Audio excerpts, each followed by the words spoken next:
Praise the Lord, isang mga pagpalang araw po sa ating lahat, sa lahat po ng ating mga manonood sa mga sulok ng mundo, at welcome back dito po sa ating programa sa Gospel Force sa pagbibigay ng kasagutan sa mga iilang katanungan po mga kapatid patungkol po sa Biblia. So sa oras na ito ay continue po tayo doon po sa ating topic na pag-uusapan. Ito po ay patungkol sa speaking in tongues. Ayan. So ang tanong po na ating tatalakayin sa oras na ito mga kapatid ay sabi niya, kung ang speaking in tongues ay ang initial sign na nabaptize tayo sa Holy Spirit, paano kung hindi pa ako nag-speaking in tongues? Di pa ba ako nabaptize sa Holy Spirit?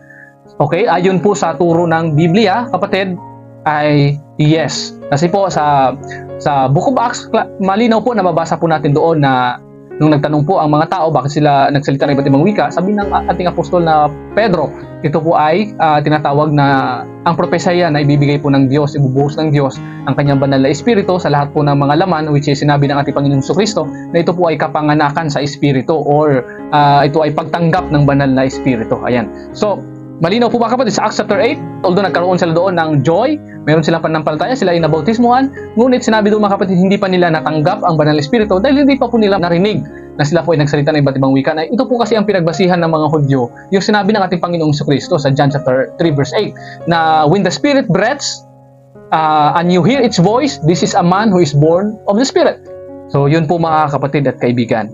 Ayan, so mayroon po tayong palatandaan. So sa Acts chapter 10, na paano po nalaman ng mga Hudyo itong Gentiles? Actually mga kapatid, hindi po in-expect ng mga Hudyo na ang Gentiles ay makareceive ng Holy Spirit. Kasi po, sa kanila pong aral sa Old Testament, kailangan mo munang magpa-convert into Hudyo para mabilong ka sa church. Pero dito mga kapatid, ay yung Gentiles, sila Cornelio, ay natanggap nila yung banal na espiritu. Paano po nila nalaman na natanggap ng banal na espiritu? For they heard them speak with tongues. Dito po sa Acts chapter 10 verse 46. So ayan po mga kapatid. So malinaw po na kapag wala pa yan sa tao, hindi pa niya naranasan, ay hindi pa siya nabaptize sa Holy Spirit po mga kapatid. So ang gagawin po ay tuloy ka lang po sa pananampalataya at isik mo ang banal na espiritu. Okay? Hindi mo isik ang speaking in tongues, kundi seek the Holy Spirit, continue to love God. And when you receive the Holy Spirit, of course, magpo-flow na po yun, sabi ng Biblia, as the Spirit gave utterance. Okay? So dito po mga kapatid, sa pangalawang tanong, sabi dito, ibang tao rin po ang nagtanong, sabi niya, kung ang speaking in tongues ay sign na natanggap natin ang banal na espiritu, paano po yung mga paulit-ulit na ng speaking in tongues, hindi paulit-ulit rin silang nakatanggap ng banal na espiritu. Okay? So sa paglilinaw po mga kapatid, i-correct lang po natin itong tanong. Hindi po natin sinasabi na ang speaking in tongues ay kabuuang sign, kundi po ang sinasabi po natin mga kapatid, ang speaking in tongues is the initial sign. Ibig sabihin, pangunahing sign po mga kapatid na makilala po natin, malaman po natin na natanggap ng tao po ang banal na espiritu. Kasi po marami pong sign, there are abiding signs mga kapatid, kasama po doon yung spiritual gifts, diversities of gifts, kasama po doon mga kapatid yung tinatawag the fruit of the Holy Spirit, of course. So dito mga kapatid, mayroong fruit, o hindi po yun yung initial sign, kundi yung pong pagtubo ng seed. Okay, yun po ang mga sign po natin mga kapatid. Marami po tayong mga sign actually. Pero dito sabi niya, kung ang speaking in tongues ay sign, or i-correct natin mga kapatid, initial sign, paano yung mga paulit-ulit na nag-speaking in tongues, ipaulit-ulit din nila natanggap ang banal na espiritu. Okay, linawin po natin. Ang pagtanggap po ng banal na espiritu, this is a one-time experience po mga kapatid. Kaya nga po naisulat yan sa Book of Acts kung paano po na-convert ang mga tao. So yan po ang sinasabi ko na kailangan natin maintindihan yung pong context ng Biblia. Okay, so ito pong the Church of Corinthians, tapos na po sila sa tinatawag na conversion, na same po ng Acts experience, na nung natanggap po nila ang banal na espiritu, sila po ay nagsalita ng iba't ibang wika. And then, doon sa church, nung nandun sila, kaya tinawag na Church of Corinthians, meron pong tinatawag na binigay po ng Diyos ng iba't ibang kaloob. Ito po ay tinawag na diversities of gifts. Ano po ito? Kasama po doon yung gift of faith, kasama po doon yung speaking in tongues, kasama doon yung interpretation of tongues, kasama doon mga kapatid yung tinawag na the gift of the word of knowledge, the word of wisdom, the discerning spirit, the gift of healing.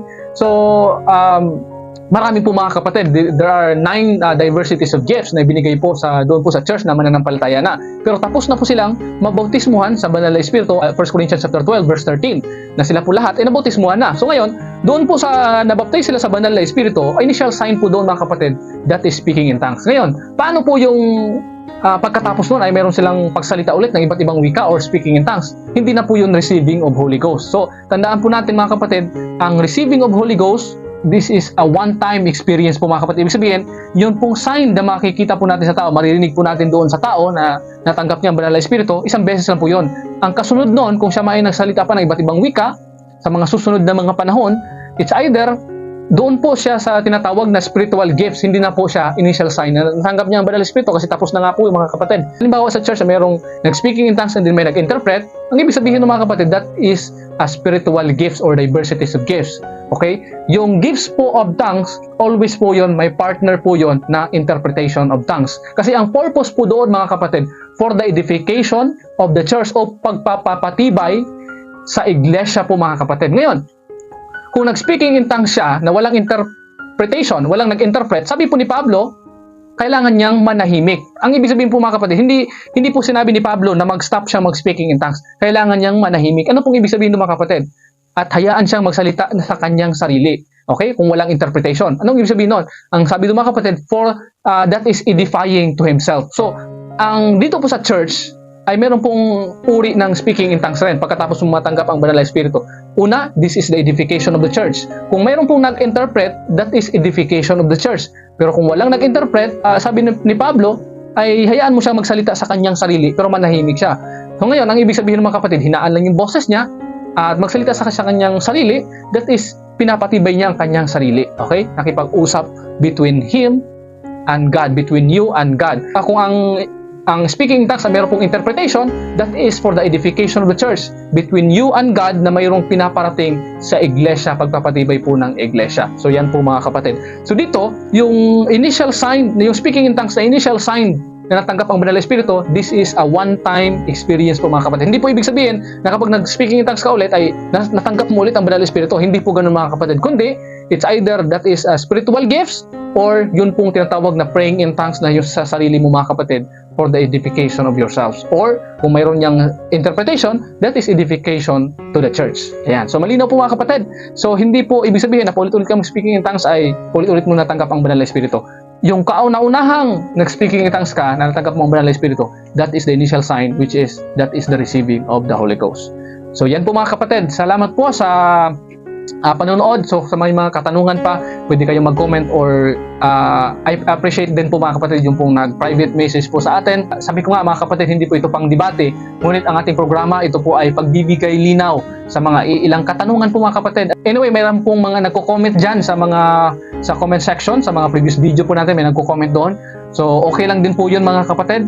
Pero ayan, makikita po ninyo na every time na mayroon pong mag-against sa speaking in tongues na ang pinag-usapan natin, initial sign na natanggap mong banal na espiritu, palagi po nilang ginagamit is always in the book of Corinthians. Kaya po mga kapatid, mag-ingat-ingat po tayo sa mga nagtuturo po ng ganon. Kasi nami-mislead po yung tinatawag na context po ng Biblia. Kumbaga kuha lang ng verse na hindi iniintindi yung context. So napakahalaga po yun mga kapatid at kaibigan na maintindihan po natin yung buong pong context, kung ano po yung pinag-usapan, para saan at para kanino mga kapatid at anong panahon ito pinag-usapan at sino ang nagsasabi. Ayan. So mahalaga po yan mga kapatid sa ating pong pag-aaral para po lubos natin pong maunawaan ang sinasabi po ng Biblia. Okay? So sa mga susunod na video mga kapatid, tatalakayin po natin doon yung katanungan na kung paano kung mayroon na akong pananampalataya, mayroon na akong tinatawag na nagrepent na ako, nagpabautismo na ako sa pangalan natin Panginoong Jesucristo. Paano kung paano 'yon? Hindi pa ako nag-speaking in tongues. Paano ko ba yun matatanggap ang banal na espiritu? Okay, so tatalakayin po natin yung mga kapatid sa mga susunod po nating video at muli po ninyong antabayanan sa mga susunod po nating video mga kapatid. Tayo po ay magbabalik dito po sa ating programa sa Gospel Force sa pagbibigay ng kasagutan sa mga ilang katanungan patungkol po sa Biblia. And God bless us all. Thank you for watching our videos.